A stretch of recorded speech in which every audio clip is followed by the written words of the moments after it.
දෙවෙනි පරිච්ඡේදය.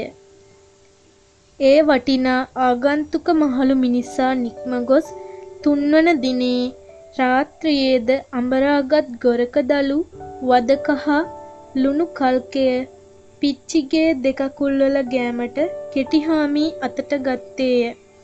පිච්චි පැදුරේ ඇලවි හිඳි. ලිග්ගල මත දැල්වෙන තෙලඹු ගෙඩියේ බෑයකින් තනා දොරණ තෙල් දමා දැල්වූ පහනෙන් වූ නිල් පැහැති දැල්ල නිවී යෑමට ආසන්නයේම වන්නේ තරු එළියට සමාන ලා එළියකි. කෙටිහාමී සෙමෙන් බෙහෙත් කල්කය පිච්චිගේ කකුල්වල ගෑම පටන් ගත්තේය. පිච්චි සිටින්නේ නින්දේ නොවන බව කෙටිහාමිට දැනේ. ඈ උදේ ලියද්ද අසල පොල් පැලය ළඟට වී තනියම තාලයක් මුමුණන අයුරු කෙටිහාමී දැක තිබුණේය. ඒ වගේම වැඩෙන ගොයම් පැල දෙස බලා ඈ සිනාසෙන අයුරුද කෙටිහාමී දුටුවේය. ඒ සැහැල්ලුව ඉතාමත්ම පරිස්සමෙන් ආරක්ෂා කළ යුතුයයි ඔහු කල්පනා කළේය. හරිම අරුම පුදුම දේ සිදු වූයේ මේ සවස් යාමයේය. දොළට බැසදිය නාගත් කෙටිහාමී සර්මසෝදා වේලෙන්නට අව්වේ දමා අමුඩය පිටින් ලියද්ද වටා ඇවිදිමින් උන්නේය. පිච්චි දියනෑම සඳහා දොළට ගියේ තමාගේ තෙත සරම ඇඳගෙනය. ඒ එසේ සිදු වූ පළමු අවස්ථාවයි. තමා මේ ගැහැණියට අයිති පිරිමියා යන සිතුවිල්ල ගලක කෙටුවා වැනි හැඟීමකින් සිත පිරී යනු කෙටිහාමිට දැනිනි. සවස ලියද්ද පහළ මඩගොහරුවේ තොර තෝංචියක් නැතිව නැටූ දැඟලූ පෙම් කෙරු දියබලු යුවළ දෙස බලා ඇය සිනාසුනාය. පසුව දියබල්ලා විසින් දියබැල්ල ග්‍රහණයට ගෙන උනුත් අතර ඒ ජීවිත ඇමෙනුම් කාර්ය සිදුවන වේලාවේ නම් ඇය බිය වී ඉවත බලා ගන්නා අයුරු කෙටිහාමී දුටුවේය. යලි හැන්දෑවේ ලිප ළඟදී කුකුළල තම්බන ගමන් ඇය තනිවම සිනාසෙන අයුරු කෙටිහාමී ඇටඹ ගස මුලට වී දැක බලා ගත්තේය. රාත්‍රිය තව තවත් ඝන වේ. දොරණ තෙල් පහන් දැල්ල නිවී යෑමට මෙන් දඟලයි. කණා මැදිරියෝ සේරම වාගේ ඇටඹ ගස පුරා දැල්වෙති නිවෙති. අද උන් සේරෝම ඇටඹ ගසටම එක් වූ කරුණ කිම. කොරවක්කෝ 3-4 දෙනෙකු දොළ සීමාවේ කෑගසන්නේ නිකම් පුරුද්දට වගේය. ඒ නැතිව උන්ට යම් අනතුරක් නිසා නම් නොවේ. ගත වූ දින 2-3 පිච්චි රාත්‍රියේ හීනෙන් බිය වී කෑ ගෑවේ නැත. ලියද්ද සීමාවේ ඉහළ අහසේ තරු ඉහිරී තිබේ. දිවා කළ තමා පොල් හොයන්නට දොළ දිගේ උඩහට ගිය වේලේ ඇත් හොඬ ගස් යායක උන් සමනලුන් රංචුව කෙටිහාමිට සිහි වූයේය. උන් සිරීපාදේ යන ගමන් ටිකකට නතර වුණා විය යුතුය. පිච්චිට උන් ගැන කියන්නට තිබුණා නම් හොඳය. පිච්චිගේ දෙක කුල්වල සීරුවට බෙහෙත් ආලේප කළ කෙටිහාමී ඇගේ දණහිස්වලට ඉහළින් වූ දද කීපයේද බෙහෙත් ගල්වන්නට වෙයි. ලා නීල දොරණ තෙල් පහන් දැල්ලට දිස්සූ ඇගේ කලව ඔහුට සිහි කළේ ඇත්තෝර දල්ලේ යටිපැත්තේ වූ ඒ අමුතු පැහැයයි. ඔහු ඒ ගැන සිතමින් කලවයේ කල්කය ගා පිරිමැද්දේය. නිසොල්මනේ උන් පිච්චි එක්වරම කෙටිහාමිගේ අත තදින් අල්ලා ගත්තාය. කෙටිහාමී සිතුවේ ඇය අත ගසා දමාවි කියාය. එහෙත් එසේ වූයේ නැත. පසුදා උදය ලජ්ජාව පිරුණු හරිම අමුතු එකක් විය.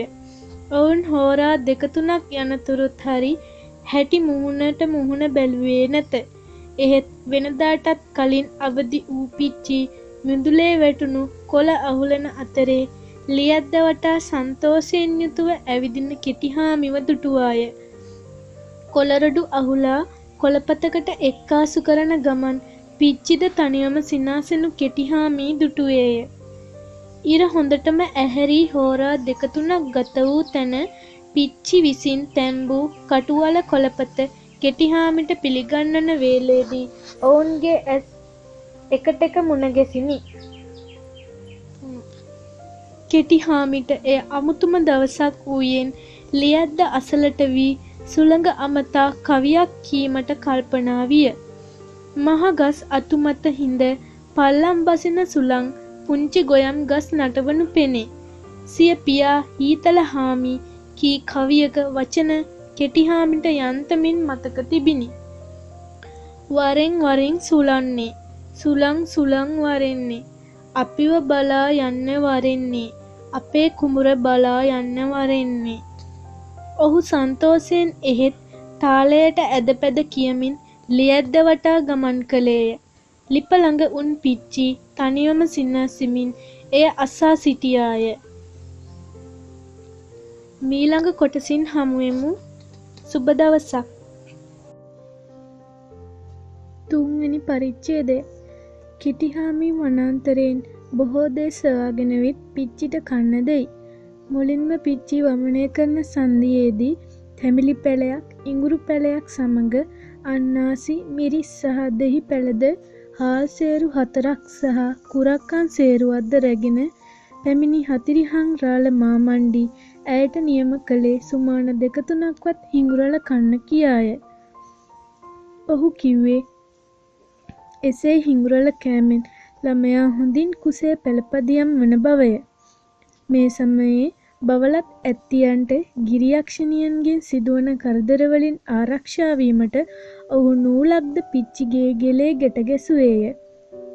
ලියද්දේ ගොයම් කපන ලද්දේ මෙයට සුමානයකට හමාරකට පෙරය. පළමු අස්වැන්නේ වීසේරුවකට වඩා ප්‍රමාණයක් තිබූ අතර කෙටිහාමි ඒවා ඊළඟ කන්නේ වැපිරීමට බිත්තර වී ලෙස ගැනීමට තැබුවේය. පුංචි ගෙපල කාටුව සුවඳින් පිරී පැවතුනින් ගෙපිලේ ඉඳගෙන බොහෝ වේලා ගත කිරීමට හෙතෙම ප්‍රිය කළේය. ගේ කුරුල්ලන්ට කන්නට වී කරල් 6-7ක් බිත්තියේ කොනක එල්ලන ලද අතර එකම එක්වරක් පමණක් වල් ඌරෙකු නියරක පැත්තක් බිඳීම සහ මීයන් කිහිප දෙනෙකු නියරවල සිදුරු කීපයක් සාදා තිබීම හැරෙන්නට ගොයමට සැලකිය යුතු හානියක් වූයේ නැත. කෙටිහාමි ලියද්දේ කෝටු සිටුවා ඒවායේ පොල්ලෙලි කීපයක් ගැසුවේය. ඒවා දුටු කල ඒ හම්බාවන්නේයි රැවටුණු මීයන් ඉන්පසු නියරවල් බින්දේ නැත. ගොයම් මැස්සන්ගෙන් කුඹුර ආරක්ෂා කර ගැනීමට ගොයම් කිරිවදින සමයේ ගොඩකිරිල්ල පොතුමුල් 4ක් ලියද්දේ 4 සීමාවේ එල්ලන ලද්දේ හතිරිහං මාමණ්ඩිගේ උපදෙස් පිටය. ඒ ගඳට ගොයම් මැස්සන් කුඹුරට ආවේ නැත. බිත්තර වී ප්‍රමාණය ලියදි 5-6ක් තරම වැපිරීමට සෑහෙන නිසා තව ලියදි පෙළක් සෑදීමට කෙටිහාමි කටයුතු කළේය.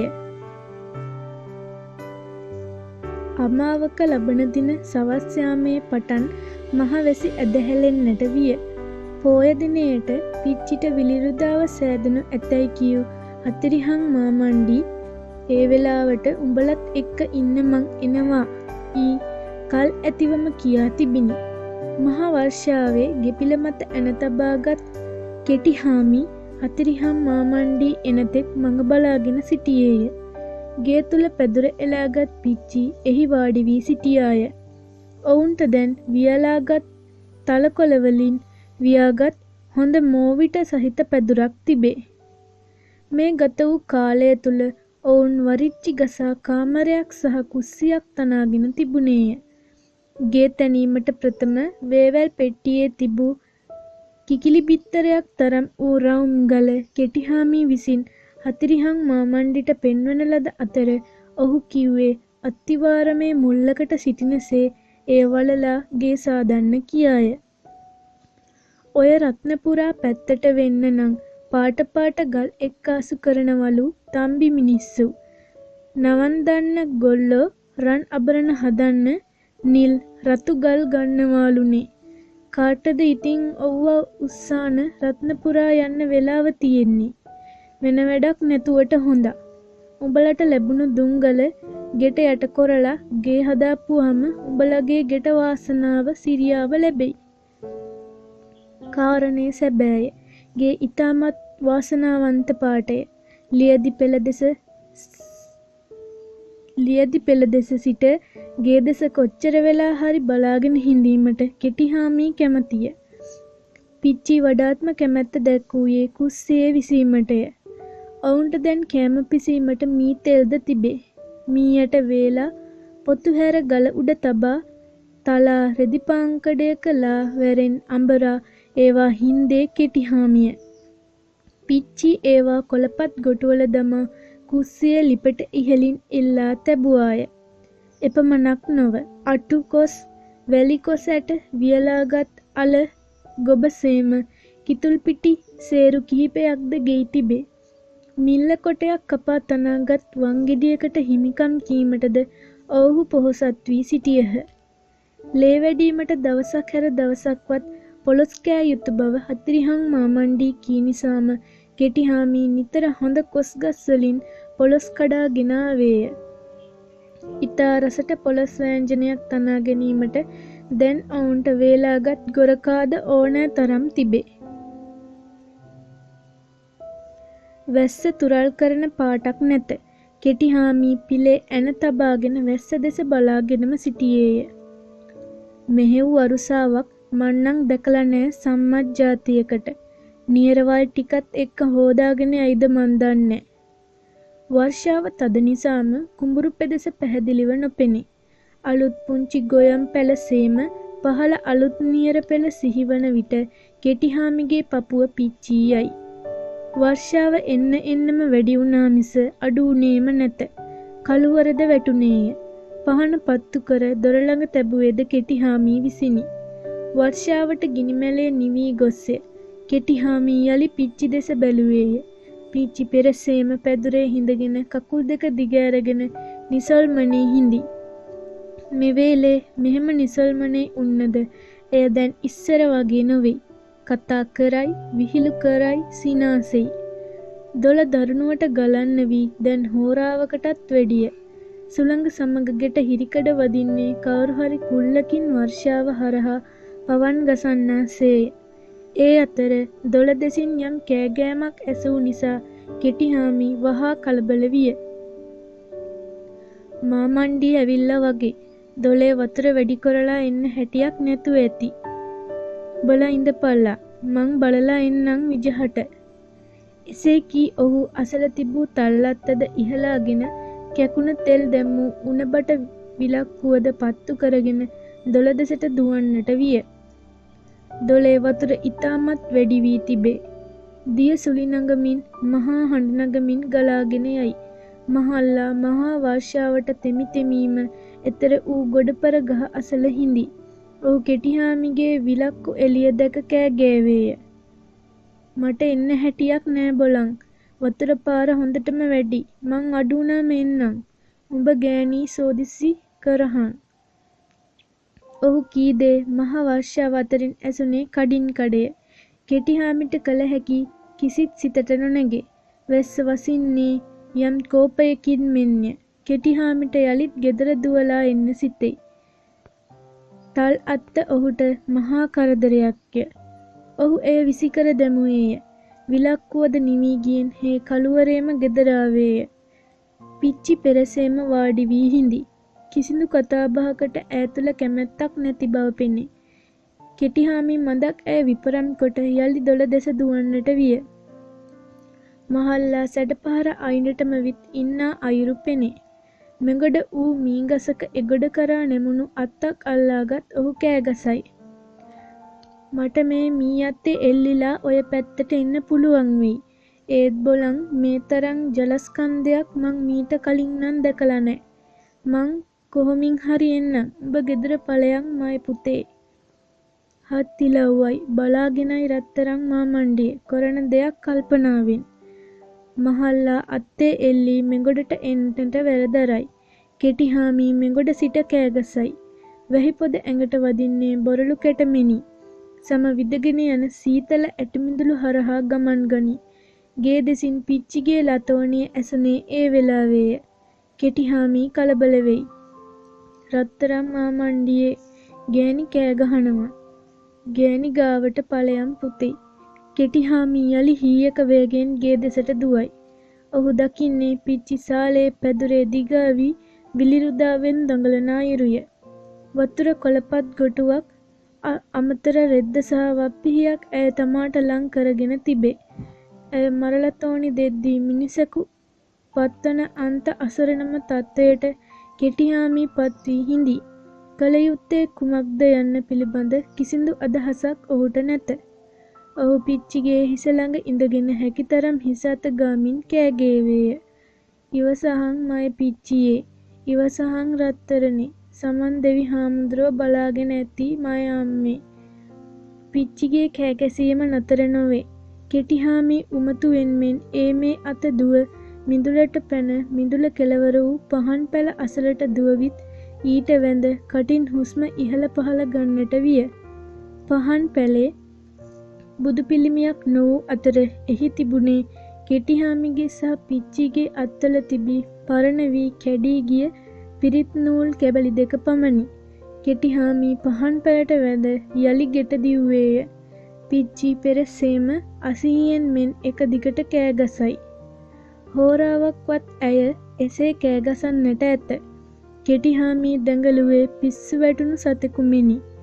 පිච්චි දෙකකුල් ඈත් කරගෙන දඟලමින් කටින් හුස්ම පිඹ මඳකට නතර වූයේ උගලකට අසුවී පණ යනතුරු දඟලා අඩපණ වූ ඕලු දෙනක පරිද්දෙනි. ඇයගේ ගොත අප්‍රාණික වීමට යන්නක් මෙන් දැනුණු නිසාදෝ කෙටිහාමි වහා පැන කොළපත් ගොටුවෙන් වතුර ටිකක් මුහුණට ඉස ඇගේ පපුව පිරිමඳමින් කෑගසන්නට විය. එසේ බොහෝ වේලාවක් ගත වුණු තැන්හි ඔහු ඇයගේ දෙකලවා අතර අත තබා බැලුවේය. එල්ලියට ඒමට නොහැකි ජීවියා හිරවී ඉන්නා බවක් අතට දැනුනේය.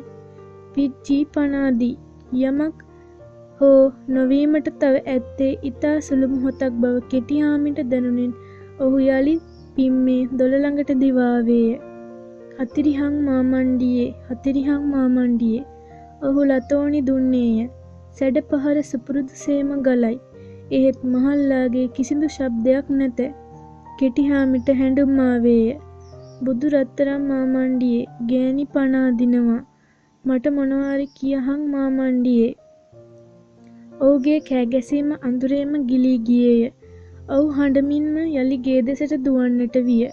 කෙටිහාමිගේ සිතේ ඉතිරි වූ ඒ එකම බලාපොරොත්තු ඔස්සේ ගෙදරට යද්දී පිච්චි සිය අවසන් ශරීර ශක්තියද වැය කරමින් කෑගසමින් දඟලමින් සිටියාය. කෙටිහාමි ඇයගේ දෙකලවා අතර වාඩි වී මුවහත් තබා කහ වතුරෙන් සෝදා පිරිසිදු කර තිබූ වප්පිහිය අතට ගත්තේය. වෙවුලන දෑතින් යුතුව එය එතනට ලං කළේය.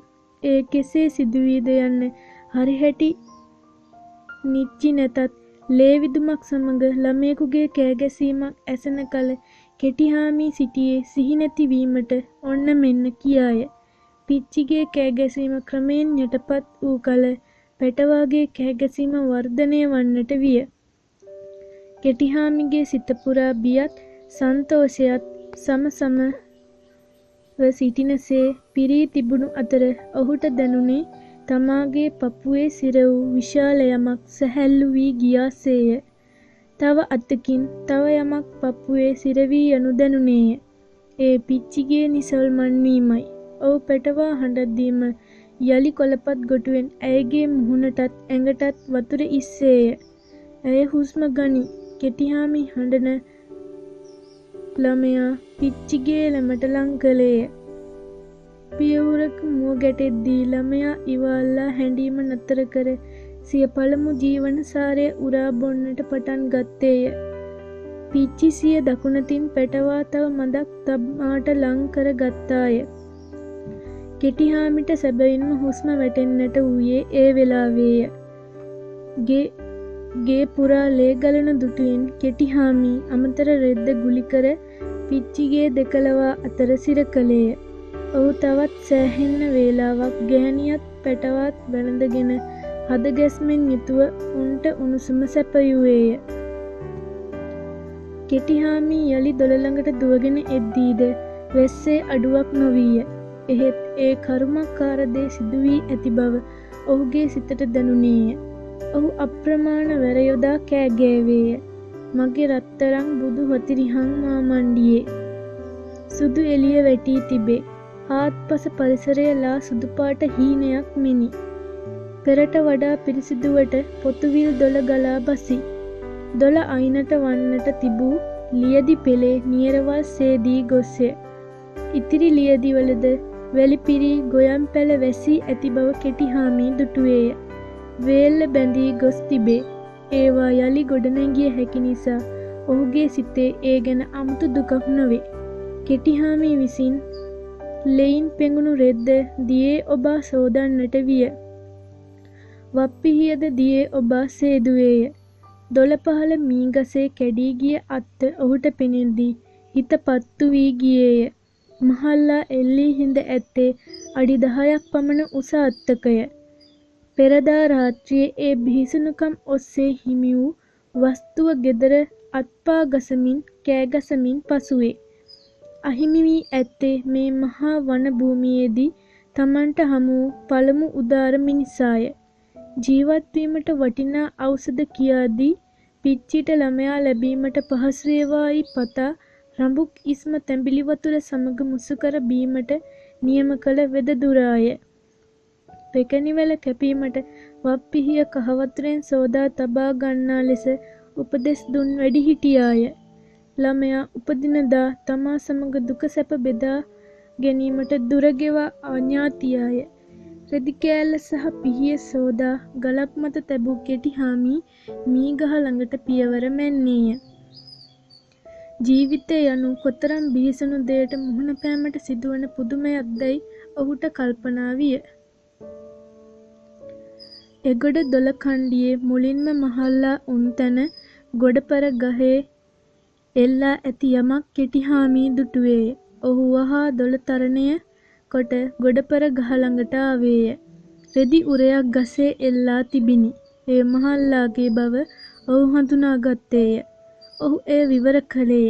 එහි වූයේ තැඹිලි ගෙඩියක්, හීනටි, හාල් මිටක්, රතඹලා මල් මිටක්, බුලත් කොළයක එතූ කල්කයක් සහ තවත් මොනවදෝ බෙහෙත් යැයි සිතිය හැකි කොළ පොතු වර්ග කිහිපයකි. ඔහුට හැඬුම් ආවේය. ඒ උතුම් මිනිසාගේ දේහය සොයාගෙන ඊට ගරුකොට මහ පොළවේ භූමදානය කළ යුතුයැයි සිතූ කෙටිහාමී දොළකණ්ඩිය දිගේ පහළ පෙදෙස විපරම් කරමින් දුවන්නට විය. මීළඟ පරිච්ඡේදයෙන් හමුවෙමු. සුබ දවසක්.